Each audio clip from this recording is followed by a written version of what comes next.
This is that bread which came down from heaven. Not as your fathers did eat manna in the wilderness and are dead. He that eateth of this bread shall live forever. Wala nang mas maligayang tao. Ating itong babasa at matutunan sa 3 Nephi, chapter 27 at 4 Nephi. Nitong Oktubre, 11 hanggang 17. Sa 3 Nephi 27, verse 1 hanggang 12, ang simbahan ni Jesucristo ay tinatawag sa kanyang pangalan. Sa 3 Nephi chapter 27, verse 1 to 12, ipinapaliwanag ni Jesucristo ang kahalagahan ng pangalan ng kanyang simbahan. Sinabi na, ang anumang bagay na itinatag sa kanyang pangalan ay kanya at magiging bahagi ng kanyang kaharian. Tayo, bilang mga miyembro ng simbahan, ay dapat ipahayag ang pangalan ni Kristo hindi lamang sa salita, kundi sa ating mga gawa at pagkilos. Ang pangalan ng simbahan ay higit pa sa isang pamagat. Itinakda nito ang ating misyon bilang mga tagasunod ni Kristo. Kapag binanggit ang pangalan ni Kristo, ito ay nagpapaalala sa atin na tayo ay mga disipulo niya. Sa Doktrina at Mga Tipan 115 verse 4, itinakda ni Kristo ang pangalan ng kanyang simbahan bilang ang simbahan ni Jesucristo na mga banal sa mga huling araw. Ang bawat bahagi ng pangalang ito ay mahalaga. Simbahan ni Jesucristo ay nangangahulugang tayo ay kanyang mga tagasunod at siya ang ating Panginoon.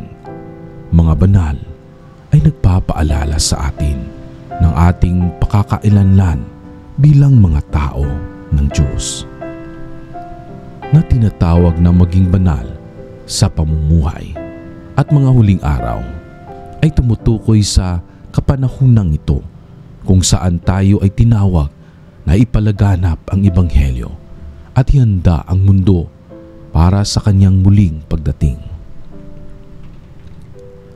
Ang mga salitang ito ay nagsisilbing gabay sa kung paano tayo dapat kumilos at maglingkod. Hindi lamang tayo basta miyembro ng isang organisasyon, tayo ay mga kinatawan ni Kristo at sa ating mga salita at gawa, dapat nating dalhin ang kanyang liwanag sa iba.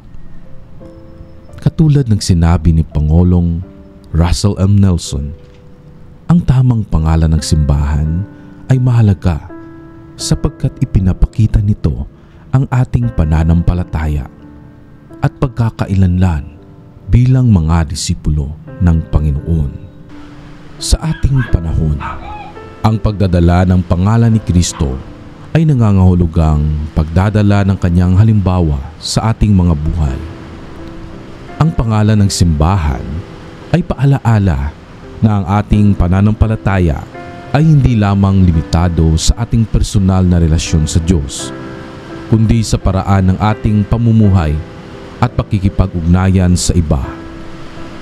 Tulad ng sinabi sa Mateo chapter 5 verse 16, pakitaan ninyo sila ng inyong mabubuting gawa upang papurihan nila ang inyong Ama na nasa langit.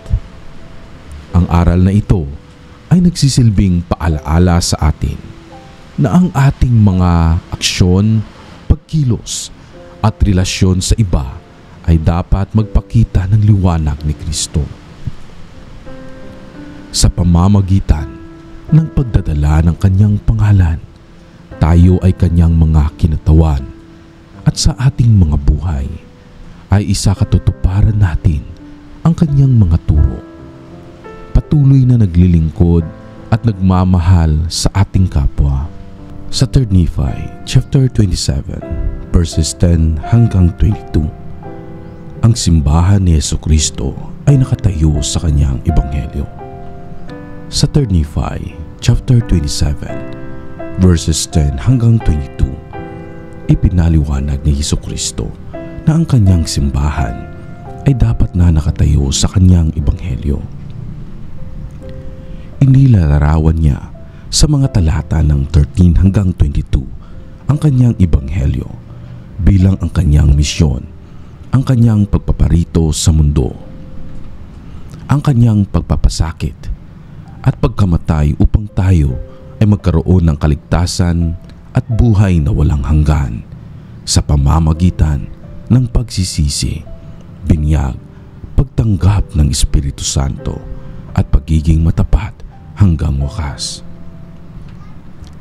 Ang buod ng ebanghelyo na binanggit ni Kristo ay ang kanyang mapagpatawad na biyaya at walang hanggang pagmamahal na nagbibigay sa atin ng pagkakataong magbagong buhay at mapalapit sa Diyos. Sinabi niya na siya ang daan tungo sa Ama at sa pamamagitan ng kanyang sakripisyo, ang sinumang maniniwala at magsisisi ay patatanggap ng kapatawaran ng kasalanan at buhay na walang hanggan. Ang ebanghelyong ito ay hindi lamang para sa simbahan bilang institusyon, kundi para rin sa bawat isa sa atin. Tayo bilang mga tagasunod ni Kristo ay inatasan na sundin ang mga alintuntuning ito at itayo ang ating buhay sa mga prinsipyo ng pananampalataya, pagsisisi at paglilingkod. Katulad ng itinuro sa Mateo chapter 7 verses 24 hanggang 25, ang mga nagtatayo ng kanilang buhay sa mga turo ni Kristo ay tulad ng isang matalinong tao na nagtatayo ng bahay sa ibabaw ng bato. Hindi magigiba ang bahay na ito sa kabila ng mga bagyo at pagsubok dahil ito ay nakatayo sa matibay na pundasyon. Ang simbahan ni Hesukristo at tayo bilang kanyang mga disipulo ay dapat na itayo sa parehong matibay na pundasyon sa kanyang ebanghelyo, pagsunod sa kanyang mga utos, paglingap sa ating kapwa at pagtanggap ng mga ordinansa ng kaligtasan. Sa ating panahon, ang aral na ito ay nagsisilbing paalaala na ang ating pananampalataya ay dapat buo at nakatuon kay Kristo. Bilang miyembro ng kanyang simbahan, tayo ay tinatawagan na maging matapat sa mga alintuntunin ng ebanghelyo, patuloy na magbagong buhay at magpakita ng pagmamahal at pagkakawang gawa sa ating kapwa. Sa ganitong paraan, tayo ay makakapagpatutuo ng kanyang ebanghelyo, hindi lamang sa salita, kundi sa ating mga gawa, nagiging mga liwanag na sumasalamin sa liwanag ni Kristo. Ano ang nais ninyo? Sa 3 Nephi chapter 28 verses 1 hanggang 11, makikita natin ang isang makahulugang tanong ng tagapagligtas sa kanyang mga disipulo. Ano ang nais ninyong gawin ko para sa inyo? Ang tanong na ito ay nagpapakita ng kanyang pagmamalasakit at handang tugunan ang pinakamalalalim na hangarin ng kanilang mga puso. Ang ilan sa mga disipulo ay humiling na makasama si Kristo sa kanyang kaharian pagkatapos ng kanilang buhay. Samantalang 3 sa kanila ang humiling na manatili sa mundo upang maglingkod at magdala ng mga tao patungo sa kanya hanggang sa kanyang pagbabalik. Ang kanilang mga kahilingan ay nagpapakita ng dalisay na hangaring sundin ang kalooban ng Diyos at maglingkod sa kanilang kapwa higit sa kanilang sariling kagustuhan. Ang tanong na ito mula sa tagapagligtas ay nagpapaisip sa atin ng mga sariling hangarin natin. Ano ang tunay nating ninanais kapag ipinamumuhay natin ang Ebanghelyo ni Jesucristo. Sa paglalim ng ating pananampalataya at pag-unawa sa mga turo niya, nagbabago rin ang ating mga hangarin upang magtuon sa mga bagay na may walang hanggang halaga.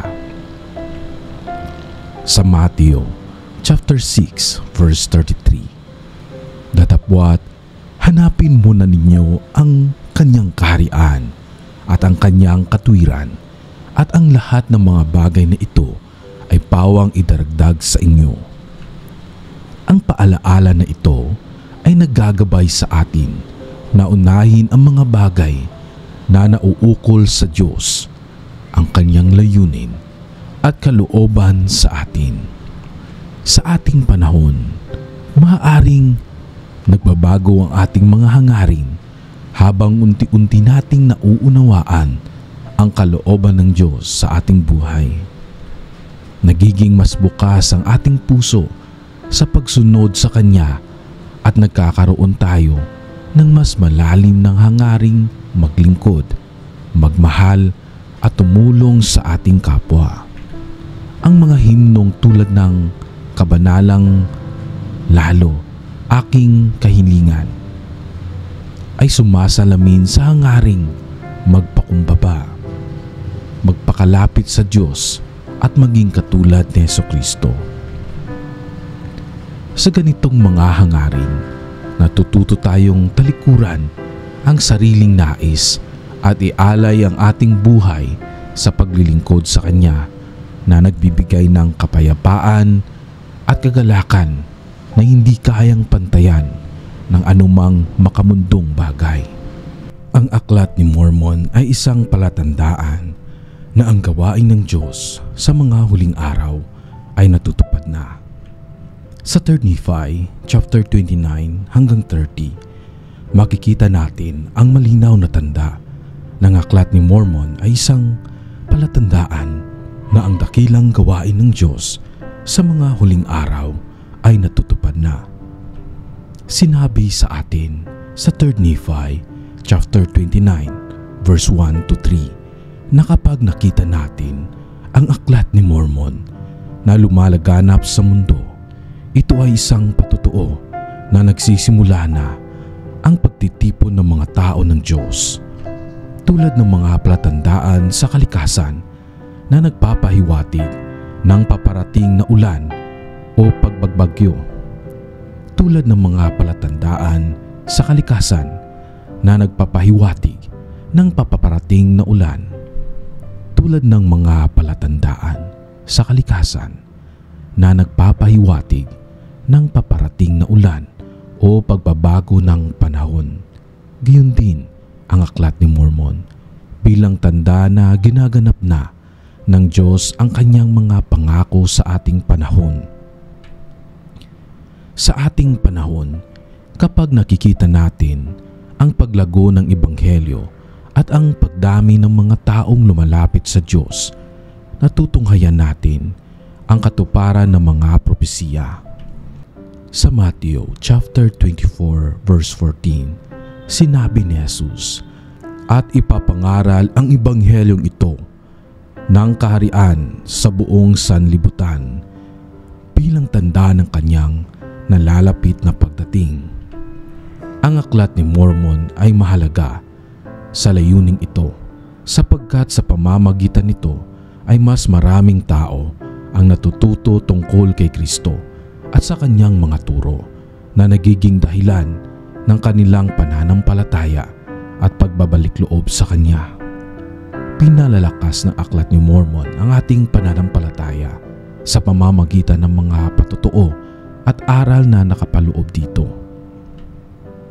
Pinapaalala nito na ang Diyos ay may plano para sa atin at patuloy niyang ginagampanan ang kanyang mga pangako.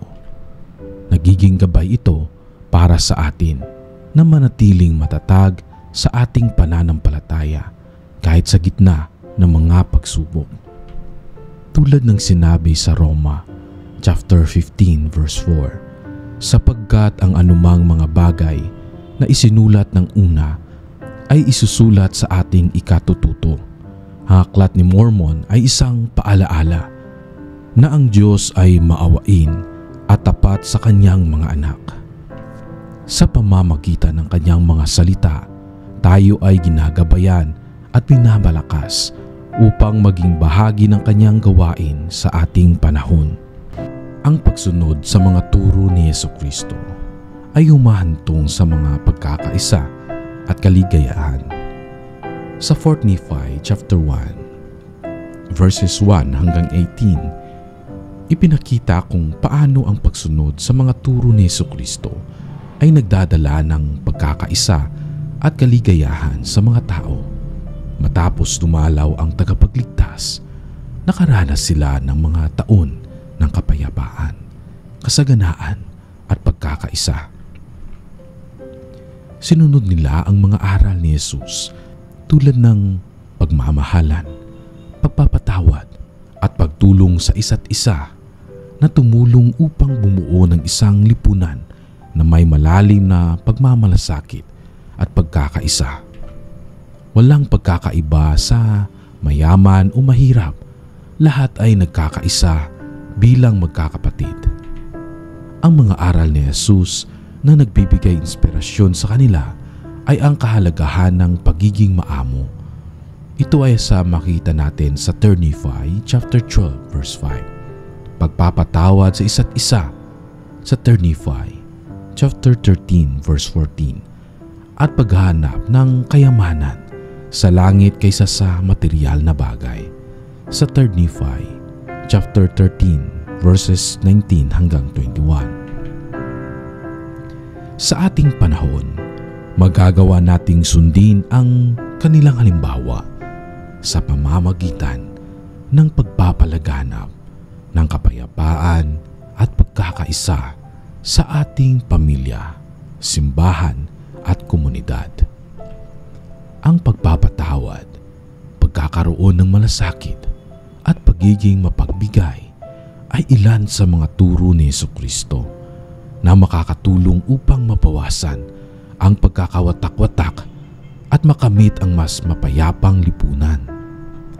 Katulad ng babala sa sumunod na bahagi ng kabanata, ang mga kasakiman, pagmakasarili at paglimot sa Diyos ay nagbibigay daan sa pagbagsak ng kanilang lipunan.